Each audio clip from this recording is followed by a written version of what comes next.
Thank you, Madam Speaker. We're going to do a couple of things tonight. Most of it's going to be economic heavy. We're going to actually go over the Democrats' social spending bill, its economic effects.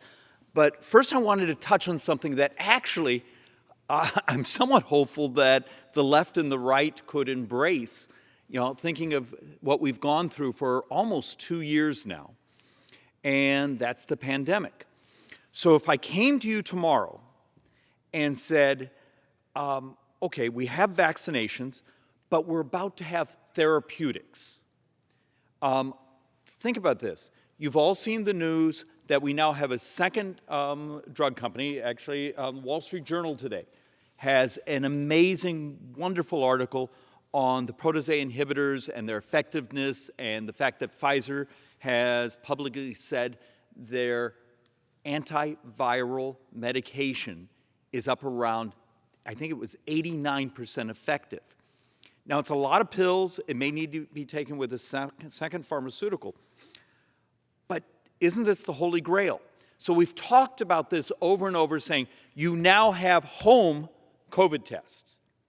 And now you can take your antiviral at home, and you start to understand the elegance of how this type of antiviral works in sort of snipping the proteins and making them so they don't grow or they can't attach to the cell walls.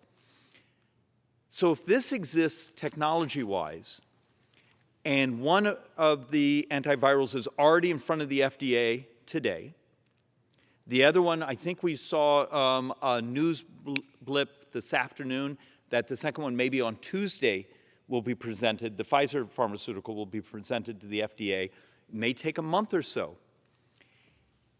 If we're in a world now where we have multiple vaccines, we actually now have therapeutics and antiviral home testing kits. You can take the antiviral at home.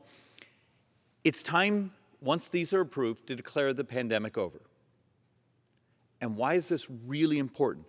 Think of the societal friction, the battles we've created by mask mandates, by vaccine mandates. We see now the data of how much in our labor supply folks are saying, no, I believe in body autonomy. I'm not taking the vaccine or not doing this or doing that. If the reality of it is we've been so successful as a country, as a society, and believing in science, remember how many times did we hear that? Believing in science. If the FDA approves, which we're hopeful maybe happens in the next month, the antivirals, and the press releases from the pharmaceutical companies is there'll be a couple 100,000 sets by the end of this year, and apparently millions available starting in the new year. It's time to declare the pandemic over. And our office has put together a piece of legislation. We're going to put it in circulation once we've sort of vetted it in the next couple days. I would encourage any of my brothers and sisters on the left and the right that if you believe in science and you really want a solution, it's time to embrace the fact of how far we've come, and the solution is here. So with that, we're going to actually do a little bit of basic economics and try to tap some of the discussion that I think has been missed on the left's social spending bill. First, let's have an honest conversation where we are economically right now and what our world looks like. And if any of you are planning on having a retirement, if any of you have children or grandchildren and you actually give a darn about them, first understand how much trouble we're in immediately, right now, today. The CBO numbers, in 29 years, we are at $112 trillion of borrowed money. Public borrowed, and that's inflation adjusted. 112 trillion publicly borrowed. This isn't borrowing from, where we take credit for borrowing from trust funds. This is publicly borrowed, inflation adjusted, and functionally in 29 budget years, we're at 112 trillion, and that's the CBO estimate. if you're a young person and you want to be honest with them, saying your economic future is about to be brutalized. And the reality of it is, and I've done this on the floor multiple times, and it's fascinating how many on the left and even the right, when you start to walk through what drives U.S. sovereign debt, it's a very uncomfortable conversation. Because the fact of the matter is, Medicare is the primary driver of U.S. sovereign debt, Social Security, second, and the rest of the budget is in balance. At the end of the 30-year model right now, according to CBO, the rest of the budget, if you strip Medicare, if you strip Social Security out, the budget actually has a positive balance. If you believe it is a moral obligation for us to keep our promises, that Medicare will be there, that Social Security will be there, why isn't this what we work on every day instead of discussions about how we can spend a whole bunch more money, take over a whole bunch more of the economy, slow the economy down, and make this nation poorer? And that's what we're going to show is the economic models that show the Democrats' spending bill actually crushes poor people. It actually makes the working poor poorer. It makes society poorer. And I don't believe that's the intention, but it is the economics. And sometimes when you get your math wrong, it's a level of cruelty. A simple thought experiment. What are the two things you do to crush the working poor? Inflation? Well, we're doing a great job on that, aren't we? The fact of the matter is what inflation does to the working poor is absolute economic cruelty. The second thing, you open your borders up, adding millions of individuals with similar skill sets. So you're that individual that didn't finish high school, but you're out there hanging drywall, you have a family, you're getting good at your profession, you're trying to learn and how to move up, and then you flood the market with people with similar skill sets. And there's great peer-reviewed papers out there that talk about just what we've done at the border. A decade from now, you've made the working poor poorer, and now overlay what all this spending has done inflation-wise. If we as members of Congress give a darn about the working poor, the economic violence that's being committed right now by the policies coming out of this Congress, it's time to step up and deal with the reality. Problem is, the working poor aren't our contributors. They're not the ones showing up here and lobbying us. But they are the individuals we have a moral obligation to do good things for. And that's not what's happening. So we're going to walk through some of where we are today. You got to understand that the national debt right now is projected to leap to 200% in 2050. So functionally 29 budget cycles from now. And if the Biden proposals, now these are the ones that were proposed during the election. I got to accept a bunch of that has gotten trimmed back in the debate. Not as much as you might think. We're going to go over that. You go functionally from 200% of debt to GDP, meaning the borrowed money will be 200 times bigger than GDP. We're heading towards, if you add it all up, in 29 budget years, you're over 328% a debt to GDP. If any of you are thinking about having a retirement, if you're thinking about your kids, your grandkids, this is what wipes us out as a society. But it's terrifying to talk about because it's hard. It requires lots of levers. You have to get immigration right. You have to get finance right. You have to get spending right. You got to get tax policy right. You have to do everything that maximizes economic expansion. And then the Holy Grail, you're going to have to crash the price of health care. Not shift around who pays for it. Which, remember, the ACA, many know as Obamacare, the Republican alternative, Medicare for all, in many ways is about who pays and who gets subsidized. It's not about what we pay. And cannot tell you how many times I've come to this floor and tried to drill that into the way we think. But instead, the scam here is we talk about, well, you're going to get subsidized, but we did nothing to what we pay. The difference is we just borrow money, that's the federal government, and pay for it that way. Even 100% tax rate on small businesses, upper class families, so 100% tax rate, so you're taking every single dollar. You can't even come close to balancing the budget and balancing it long term. The numbers are this ugly. When you take a look, it's not that hard. The 2050 number, if you take every dime, even of folks who make $1 million or 500,000, you take every dime. You don't get close. The numbers are this ugly. The share of federal tax revenues spent on interest in the national debt is projected to surge, but here's the number that terrifies me. If we move up 2 points, functionally at the 2050, 2051 mark, 100% of revenues, 100% of revenues in that 30-year budget window, move up 2 points from where we are right now, our baseline, 100% of tax revenues will be just covering the interest cost.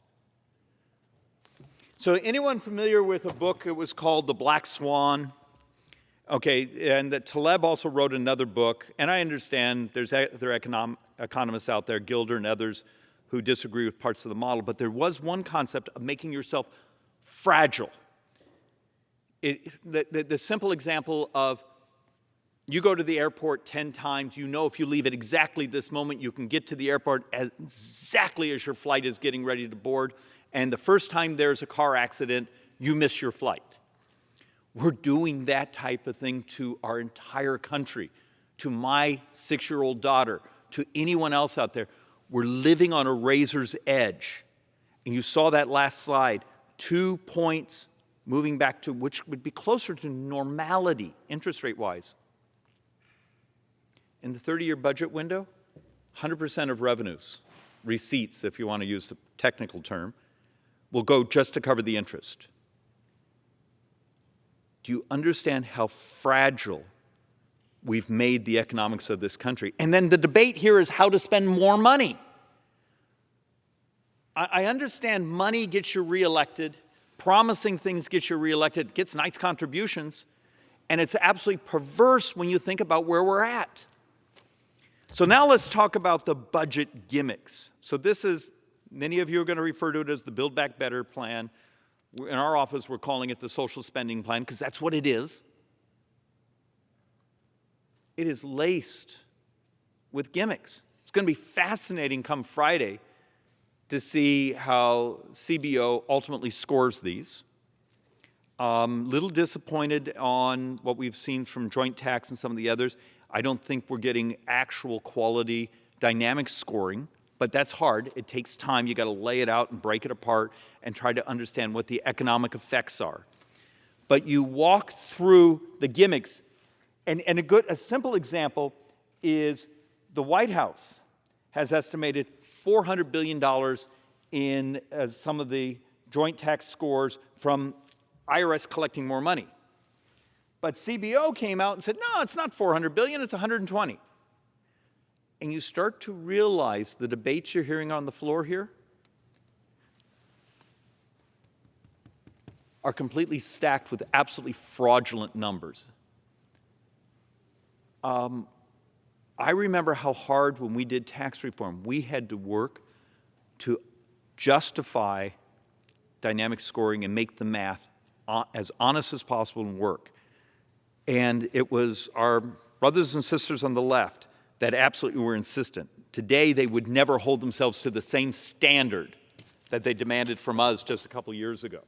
So let's walk through an example of one of the absolute frauds that the left is using. So President Trump had a drug rebate. And this is a little geeky, but it's important to understand that. And ultimately, the rebate was going to be to the consumer. So you're on Medicare, you're in line at the pharmacy. The rebate that would have gone into the backside of the provider, the acquirer, think of it as the wholesaler. of the pharmaceutical, that rebate now comes to you at the counter. Means you as the consumer would get the value, but it would mean the cost of pharmaceuticals would go up for government because the government isn't ultimately getting that value. So here's the sort of steps. The Trump administration's rebate rule. It was estimated to cost about $150 billion over 10 years. Speaker Pelosi said it will never happen. Democrat leadership here said it will never happen. Democrat leadership in the Senate said unacceptable, will never happen. This was never, ever, ever, ever going to happen. So how do you take something, and this is the whole system of how the consumer would have gotten the benefit of those rebates, but it would have cost the federal government $150 billion over 10 years, but it was never going to happen. Unless, of course, you're a Democrat looking for money to spend on their social entitlement bill, all of a sudden saying, hey, this is never going to happen, but we can score it in, so we're going to use it. It's just another gimmick. It's a con. It's a fraud. If we were doing this, we would be ashamed of ourselves, and should be. But this is actually the scam that now is Democrat leadership.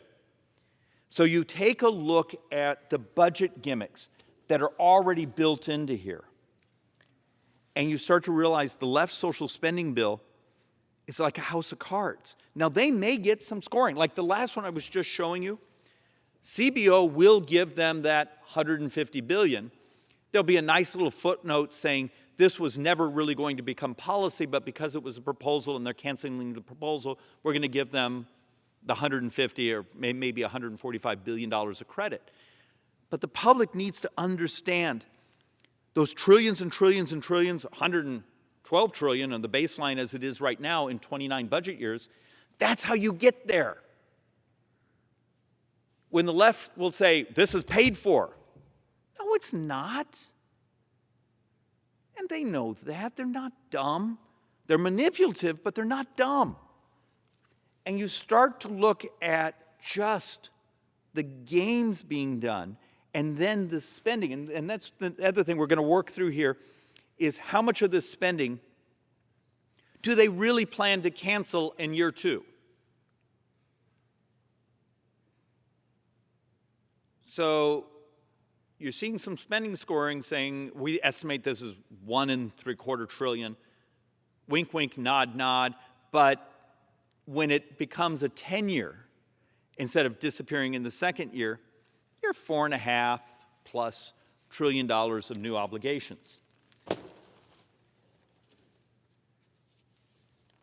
And you look up and down the different budget gimmicks. And one of the reasons I did this slide, because it's a little more economically difficult concept. So you actually have in there an adjusted gross income surcharge on the top income earners. You know where the Democrats' proposal is to do a very similar thing on corporations.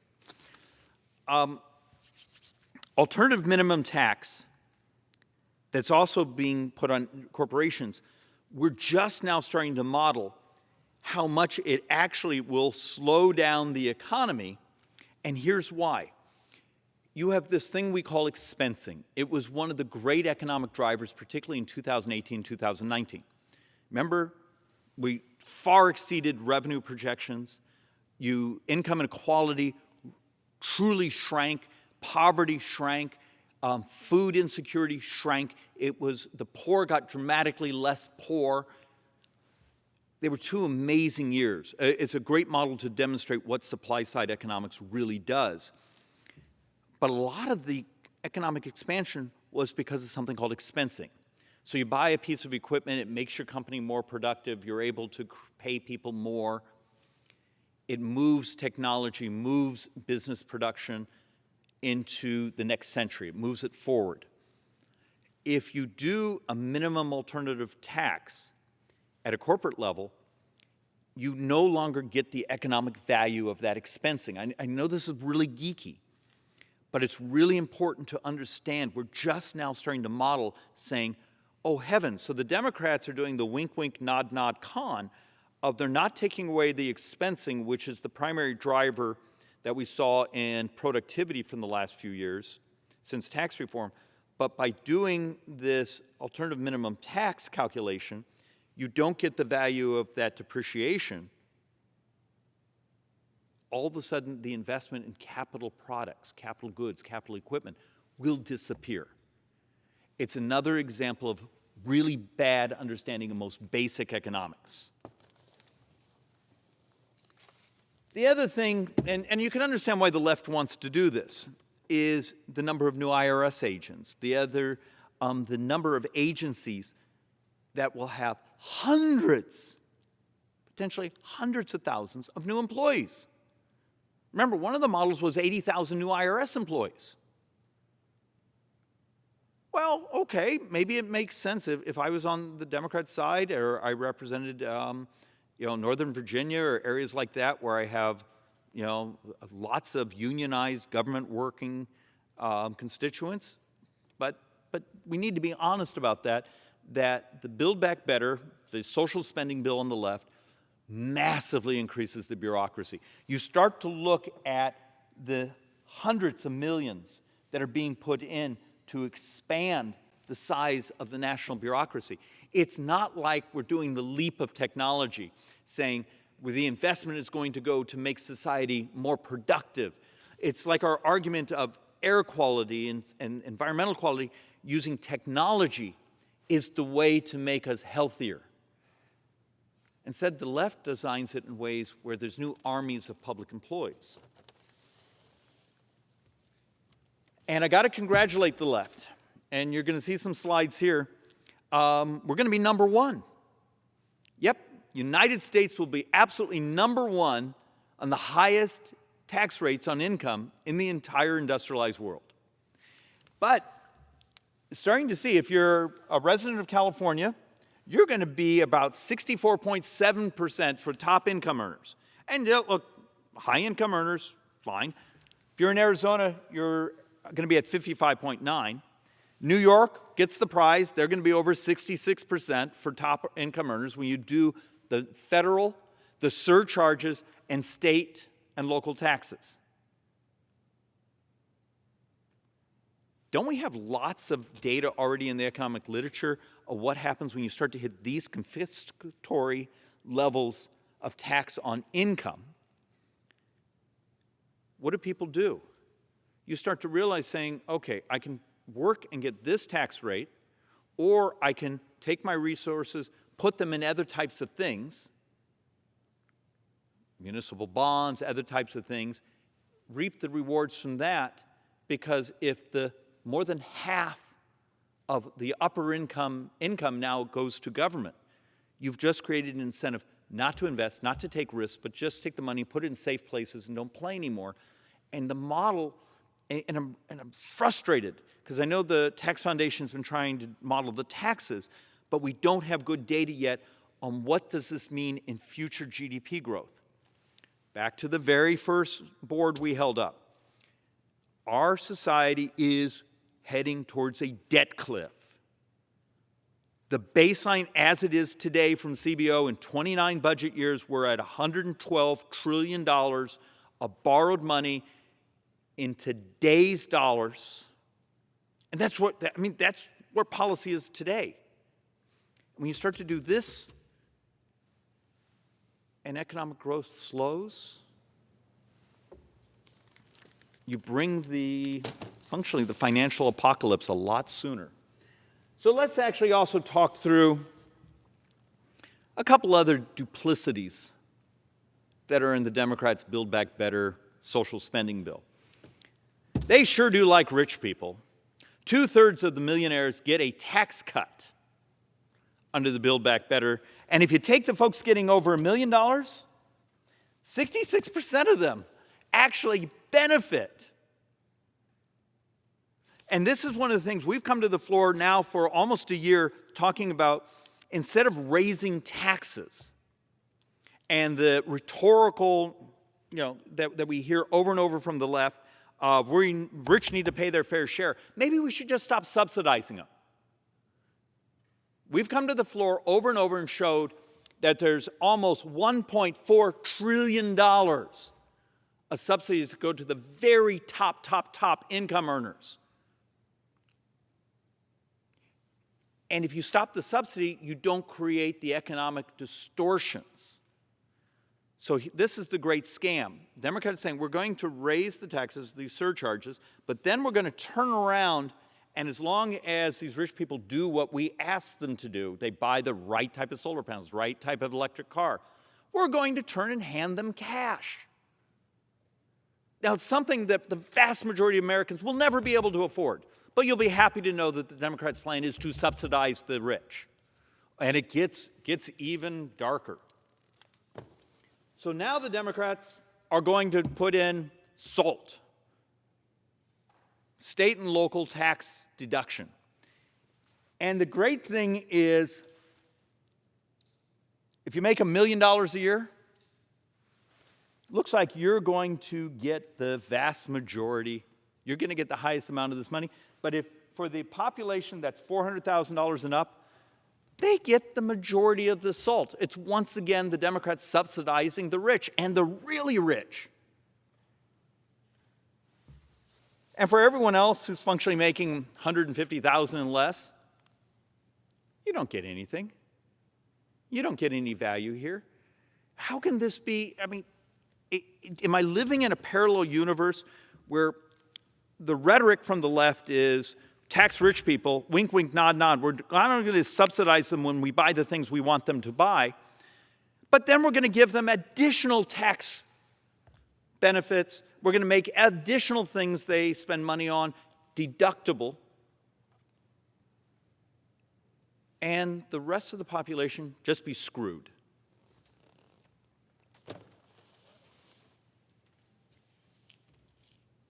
And I grabbed this one. Substantially basically makes some other points. So think of this. In the Democrat social spending bill, best as I can identify, there's about $100 billion to finance amnesty. Okay, so it functionally gives a 5-year visa to millions of folks who are here undocumented illegally. But you remember our earlier discussion? What are the two things you do to create economic violence to the working poor? Inflation, well, too many, remember our elementary school economics class? Too many dollars chasing too few goods. So the left put out lots and lots and lots and lots of money to people's bank accounts, because that's great politics, instead of using those resources to say, we're going to make our society more efficient, more clean, more productive. And that productivity means you could pay people more and you have a society that grows, then maybe we can take on our debt problem. But we did it just backwards. So now you get to see what Keynesian economics look like. And are you enjoying the inflation yet? Because it looks like it's going to continue to pop. And then flooding society with lots of other low-skilled workers. Okay. Well, it'll be interesting to see how long it is before the left actually has to come in here and say we need to do additional subsidies to the working poor because we stuck it to them.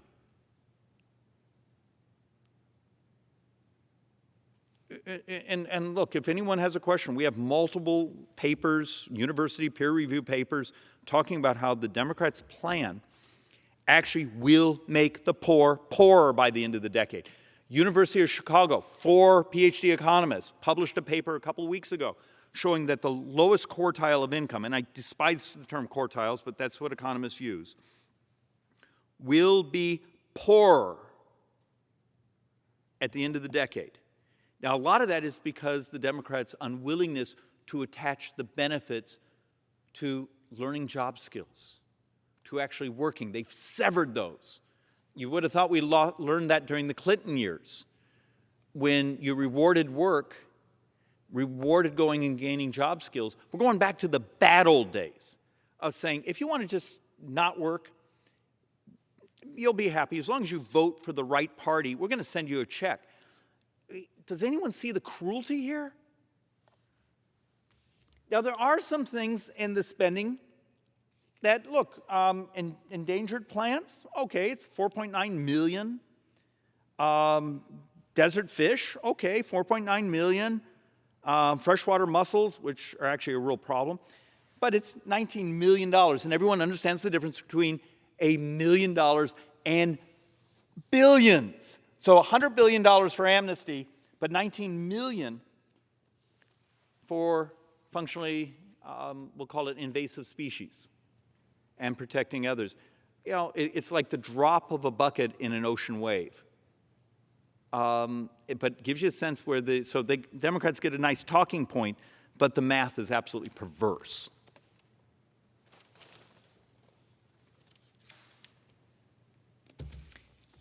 Ultimately, over the next decade, you got to deal with this one way or the other. Either what the left is doing is when you're going to see the scoring this Friday of how many programs saying, well, we're going to spend all this money on a transfer payment, European-style transfer payment, but it's only for 2 years. Wink, wink, nod, nod. A future Congress won't continue it. You all remember the fraud of the last time we had a Speaker Pelosi a decade ago, and there were multiple spending bills where the way they fit into something called paygo is we're going to spend this much, but on the 5th year, we're going to just pretend the program no longer spends any money. Well, this is now the more modern version of that fraud that was committed financially, budgetarily, is we're going to spend the money for a year or two, and then we're going to pretend it stops, and that way we hit certain budget boxes so to meet the reconciliation, and wink, wink, nod, nod, will the voters be paying attention to?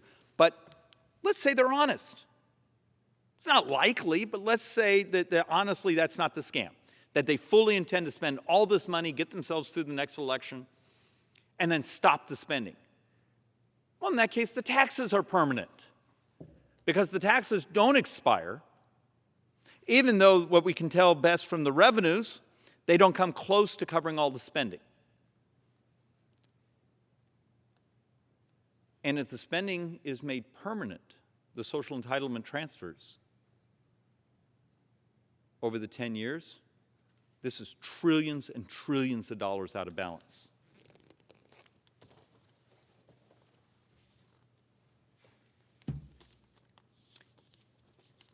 And I understand, and look, this is one of my great sins. And I think a lot of us on the conservative side, we sound like accountants on steroids. You know, we come and talk about GDP and workforce, labor force participation. But the fact of the matter is if you care for people, if you believe economic growth is moral, that it provides opportunities, that's how you save for retirement, that's how you help your child go to college, that's how you have a better house, a better life. It's the opportunities that growth creates. So when you see someone like me come behind the microphone and talk about GDP and the benefits it brings, it's a number. It's classical economics. It's also that poor family that's trying to be less poor.